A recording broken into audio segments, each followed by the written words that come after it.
After once doing, I will call Francis to just check it, and again I will call. But side में जाएगा.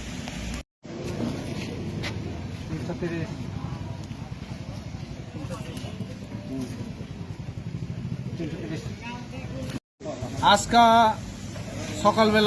সকালবেলা বলতে দুপুরবেলায় বলা যায় অনুমান 2টা-2:30 নাগাদ আমি আর আমার স্টাফ বেলফাং নাকাটে চেকিং অবস্থায় আসলাম।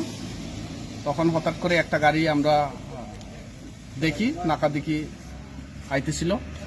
যে সময় সিগন্যাল দিছিল হঠাৎ করে গাড়িটা নাকার সামনে থামিয়া দুজন গাড়ির ভিতরে আসিল, তারা গাড়ি থেকে নেমে দুজন স্পট থেকে ভাগে যায়, কিন্তু আমরা একজনকে আটক করতে পারি আর একজন তো ভাগে গেছে গা।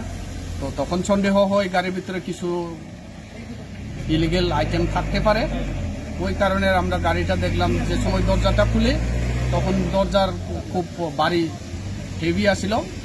তো খোলার পরে দেখা যায় এখানে অনেক প্যাকেটসগুলো আছে, যেটা আমরা জানি যে এটা গাঞ্জা প্যাকেট। তো সাবসিকুয়েন্টলি আমি আমার অথরিটিকে জানাই, এরপরে SDM কেউ আমি জানানোর পর SDM এখানে একটা এক্সিকিউটিভ ম্যাজিস্ট্রেট ডিপিউট করার জন্য আমি খবর দেই। তো খবরের মোতাবেক আমার SDPO আর এক্সিকিউটিভ ম্যাজিস্ট্রেট স্পটে আছে।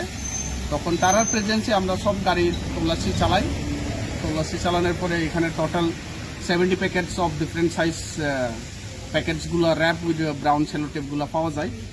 তো অ্যাকর্ডিংলি আমরা ওয়েগিং মেশিনের মাধ্যমে আমরা মেজারমেন্ট করি, তখন টোটাল 37 কেজি ওজন হয়। এরপরে গাড়িতে তল্লাশির সময় আমরা গাড়ির 2টা নাম্বার, যেটা একটা নাম্বার তো গাড়িটি লাগানোর অবস্থায় আসিল, TR04A 0342 আসিল।